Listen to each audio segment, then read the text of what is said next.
The Alien Saga in 5 minutes. Everything you need to know about the story so far, plus Prometheus. Spoiler alert.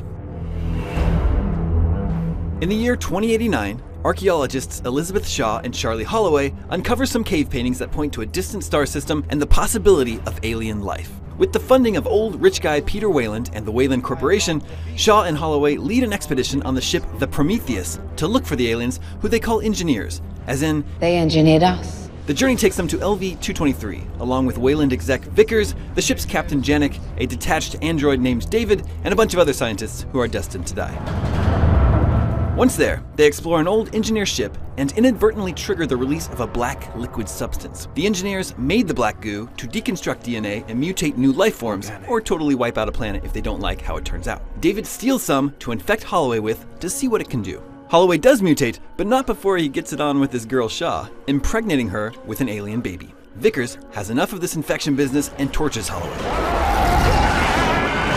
An alien C-section later, Old Man Weyland reveals he was on the Prometheus all this time, and his true goal is to gain eternal life from the engineers. But when they find a live engineer, this happens instead. With the surviving engineer now awake, he prepares to complete his mission from generations earlier, wipe out Earth for being a failed experiment. But he's thwarted by Janik, who crashes the Prometheus into the alien ship. The engineer survives the crash, only to be taken out by Shaw's alien baby, who has quickly grown up. Which leads to this guy. Ah, the miracle of birth. Shaw reteams with David's head because, well, everyone else is dead. They decide to fly off together to find the engineer's home planet, but their story is over for now. Fast forward about 60 years. The mega corporation Weyland-Yutani has begun mining operations in space. On its way back to Earth, the company's commercial towing vehicle, Nostromo, picks up a mysterious signal from LV-426, sister moon to LV-223, and the team is sent to investigate. They're led to a crashed alien ship, where Executive Officer Kane finds a room full of alien eggs, and this thing latches onto his face. Back on the ship, Science Officer Ash and Captain Dallas decide to laser it off. How come they don't freeze him? How come you guys don't freeze him? But, you know, acid blood. The facehugger inseminates Kane, and now the baby xenomorph wants out. Ah, the miracle of birth. New mission. Kill that thing. Unfortunately, the alien is way better at killing than the people are. Ripley wants answers. She finds out Ash has been working with the company to bring the alien back to Earth for their research. Also, he's a robot. He tries to kill Ripley with a rolled-up magazine, but gets set on fire instead. More people die, and Ripley gets ready for the final showdown. She blows the thing out the airlock and fries it in the ship's engines, for good measure. Exhausted, Ripley and her cat go back to hypersleep on an escape pod for 57 years. After her uber-long stasis, Ripley is recovered and ridiculed by Weyland-Yutani, which claims that she made up the whole thing about the alien, and that they've had a colony set up on LV-426 for years. Too bad they lose contact with that colony. Company man Burke offers Ripley the chance to go back to space with a bunch of Colonial Marines to investigate. This time, the cat stays home. Smart cat.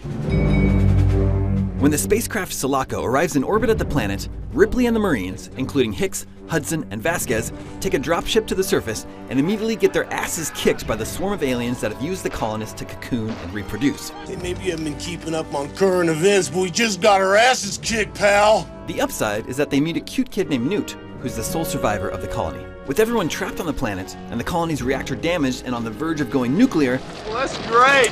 That's just fucking great, man. The crew's android, Bishop, volunteers to go outside and remote pilot another dropship to rescue them. Meanwhile, Burke reveals that his true aim is to breed some aliens and bring them back to the company. Burke fails, a lot of people die, Hicks gets burned by acid, and the alien queen is discovered. Yep, they have a queen, who is all about the miracle of birth. Bishop shows up with the escape ship, but Ripley heads back into the alien hive and lights up their ET asses.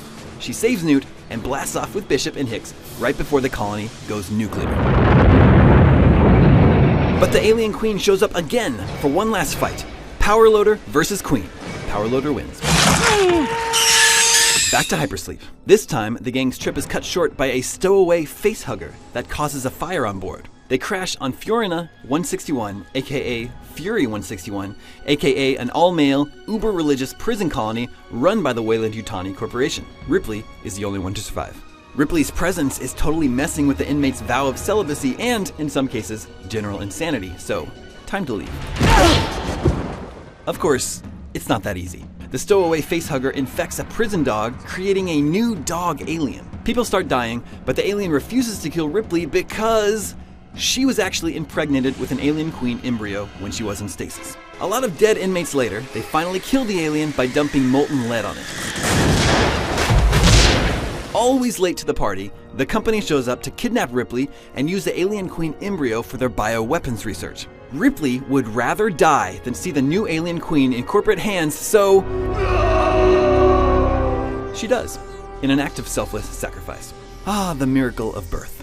200 years later, the United Systems military continues the company's alien research. On board the USM Auriga, a group of scientists conduct a series of cloning experiments in an attempt to recreate Ripley and the alien queen embryo inside her.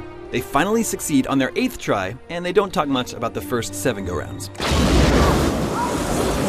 After the queen is removed, it becomes clear that Ripley 8 has acquired some alien DNA and abilities during the cloning process, including acid blood. Meanwhile, a group of space pirates arrive with their ship, the Betty.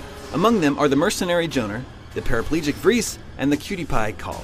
They're here to sell the Auriga's General Perez a bunch of poor bastards in hypersleep who are then used to breed more aliens. Soon enough, things go horribly wrong and aliens get out. Dr. Wren, the head of the scientists, explains that the ship has been programmed to automatically return to Earth in an emergency. But Call turns out to be an android, albeit a hotter one than Ash or Bishop, and is able to set the Auriga on a crash course with Earth. New mission, get to the Betty and escape.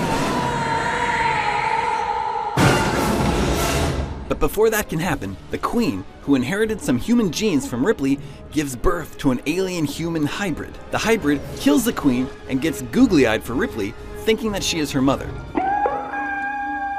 She would technically be its grandmother, but details. The remaining crew escapes, but once again, the alien stows away. In an act of motherly betrayal, Ripley uses her acid blood to burn a hole in the ship's window. The hybrid meets a terrible end. The Auriga blows up, the aliens are toast, and the Earth is saved once again. You did it. You saved the Earth. Of course, this isn't the entire story. There's still another tale to be told, one that takes place after the fateful day when Ripley, Newt, Bishop, and Hicks blasted off LV-426 and went into hypersleep. A tale about the Colonial Marines sent to find them. Captain, who did we bring back? What happened on the Sulaco?